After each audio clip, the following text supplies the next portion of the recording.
মাঘ মাসের শেষ। শীত বেশ আছে। দুই পাশে ঝোপে ঝোপে ঘেরা সরু মাটির পথ বাহিয়া নিশ্চিন্দিপুরের কয়েকজন লোক সরস্বতী পূজার বৈকালে গ্রামের বাহিরের মাঠে নীলকণ্ঠ পাখি দেখিতে যাইতেছিল। দলের একজন বলিল, ওহে হরি, ভূষ্ণ গোয়ালার দরুন কলা বাগানটা তোমরা কি ফের জমা দিয়েছ নাকি? হরিহর সায়সূচক কিছু বলিতে গিয়া পিছন ফিরিয়া বলিল, ছেলেটা আবার কোথায় গেল? ও খোকা, খোকা!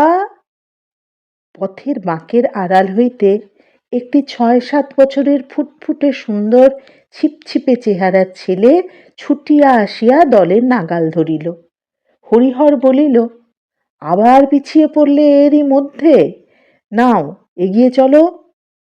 ছেলেটা বলিল, বনের মধ্যে কি গেল বাবা, বড় বড় কান? হরিহর প্রশ্নের দিকে কোনো মনোযোগ না দিয়া নবীন পালিতের সঙ্গে মৎস্য শিকারের পরামর্শ আঁটিতে লাগিল। হরিহরের ছেলে পুনরায় আগ্রহের সুরে বলিল, কি দৌড়ে গেল বাবা বনের মধ্যে, বড় বড় কান? হরিহর বলিল, কি জানি বাবা, তোমার কথার উত্তর দিতে আমি আর পারি নে। সেই বেরিয়ে অবধি শুরু করেছ এটা কি ওটা কি, কি গেল বনের মধ্যে তা কি আমি দেখেছি? নাও, এগিয়ে চলো দেখি। বালক বাবার কথায় আগে আগে চলিল। হঠাৎ হরিহরের ছেলেটি মহা উৎসাহে পাশের এক উলু খড়ের ঝোপের দিকে আঙুল তুলিয়া চিৎকার করিতে করিতে ছুটিয়া গেল। ওই যাচ্ছে বাবা, দেখো বাবা, ওই গেল বাবা, বড় বড় কান, ওই! তাহার বাবা পিছন হইতে ডাক দিয়া বলিল, ও কাঁটা কাঁটা কাঁটা! পরে তাড়াতাড়ি আসিয়া খপ করিয়া ছেলের হাতখানি ধরিয়া বলিল, আহ, বড্ড বিরক্ত করলে দেখছি তুমি। 100 বার বারণ করছি, তা তুমি কিছুতেই শুনবে না। ওই জন্যই তো আনতে চাচ্ছিলাম না। বালক উৎসাহে ও আগ্রহে উজ্জ্বল মুখ উঁচু করিয়া বাবার মুখের দিকে তুলিয়া জিজ্ঞাসা করিল, কি বাবা? হরিহর বলিল, কি তা কি আমি দেখেছি? শুয়োর টুয়োর হবে। নাও চলো, ঠিক রাস্তার মাঝখান দিয়ে হাঁটো। শুয়োর না বাবা, ছোট্ট যে। পরে সে নিচু হইয়া দৃষ্ট বস্তুর মাটি হইতে উচ্চতা দেখাইতে গেল। চলো চলো, হ্যাঁ আমি বুঝতে পেরেছি, আর দেখাতে হবে না, চলো দেখি। নবীন পালিত বলিল, ও হলো খরগোশ খোকা, খরগোশ। এখানে খড়ের ঝোপে খরগোশ থাকে, তাই। বালক বর্ণপরিচয়ে ক্ষয়ে খরগোশের ছবি দেখিয়াছে, কিন্তু তাহা যে জীবন্ত অবস্থায় এরকম লাফাইয়া পালায়, বা তাহা আবার সাধারণ চক্ষুতে দেখিতে পাওয়া যায়, এ কথা সে কখনো ভাবে নাই। খরগোশ জীবন্ত একেবারে তোমার সামনে লাফাইয়া পালায়? ছবি না, কাঁচের পুতুল না, একেবারে কান খাড়া সত্যিকারের খরগোশ? এই রকম ভাট গাছ বইচি গাছের ঝোপে জল মাটির তৈরি নশ্বর পৃথিবীতে এ ঘটনা কি করিয়া সম্ভব হইল, বালক তাহা কোনো মতেই ভাবিয়া ঠাহর করিতে পারিতেছিল না। সকলে বনে ঘেরা সরু পথ ছাড়াইয়া মাঠে পড়িল। নদীর ধারে বাবলা ও জিওল গাছের আড়ালে একটি বড় ইটের পাজার মতো জিনিস নজরে পড়ে। ওটা পুরানো কালের নীলকুঠির জাল ঘরের ভগ্নাবশেষ। মাঠের ঝোপঝাপগুলো উলু খড়, বনকলমি, শোঁদাল ও কুল গাছে ভরা। কলমিলতা সারা ঝোপগুলার মাথা বড় বড় সবুজ পাতা বিছাইয়া ঢাকিয়া দিয়াছে। ভিতরে স্নিগ্ধ ছায়া। ছোট গোয়ালে নাটা কাঁটা ও নীল বন অপরাজিতা ফুল সূর্যের আলোর দিকে মুখ উঁচু করিয়া ফুটিয়া আছে।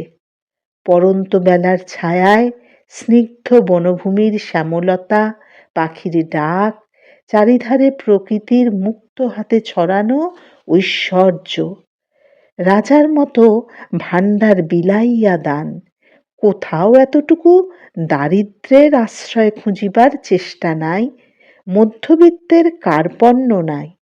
বেলা শেষের ইন্দ্রজালে মাঠ, নদী, বন মায়াময়। মাঠের মধ্যে বেড়াইতে বেড়াইতে নবীন পালিত মহাশয় একবার এই মাঠের উত্তর অংশের জমিতে শাঁক আলুর চাষ করিয়া কিরূপ লাভবান হইয়াছিলেন সে গল্প করিতে লাগিলেন।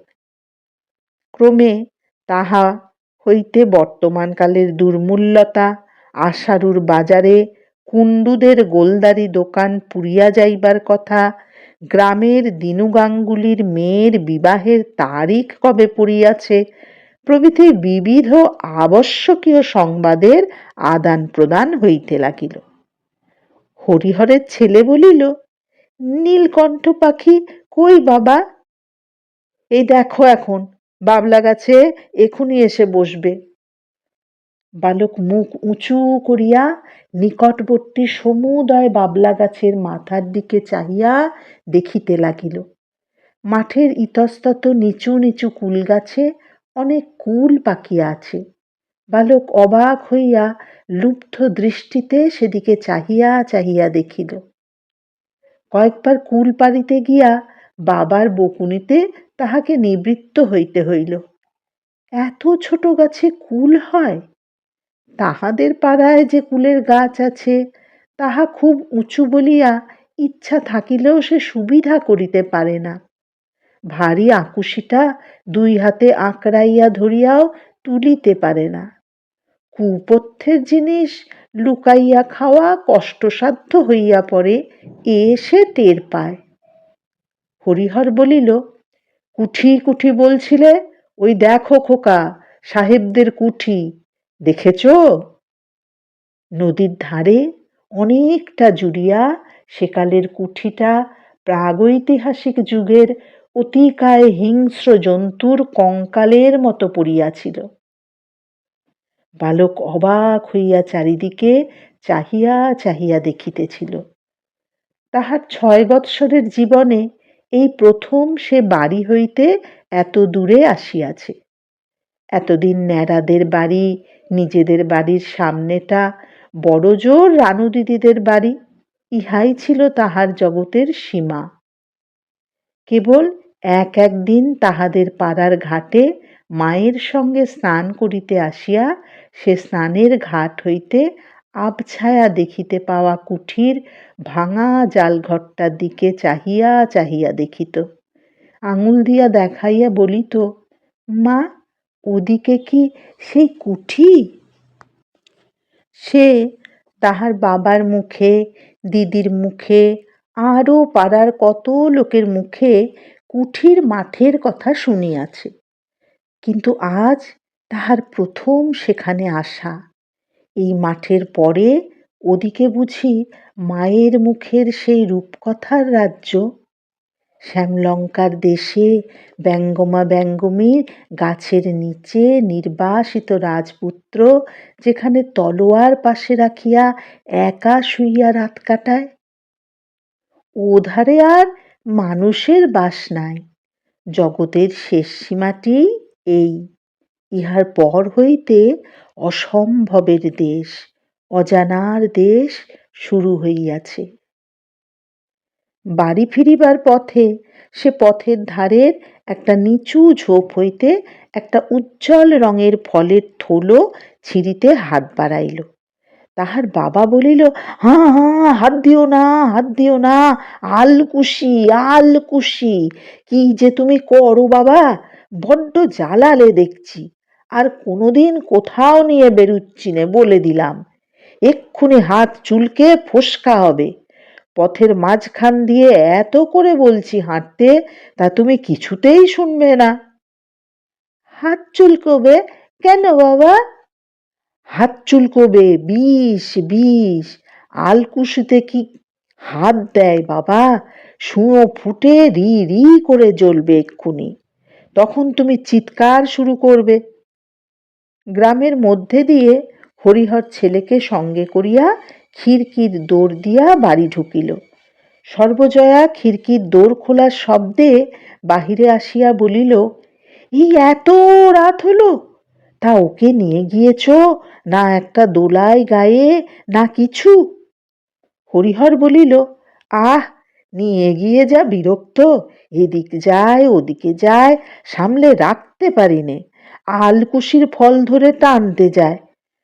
পরে ছেলের দিকে চাহিয়া বলিল, কুঠির মাঠ দেখব, কুঠির মাঠ দেখব, কেমন হলো তো কুঠির মাঠ দেখা?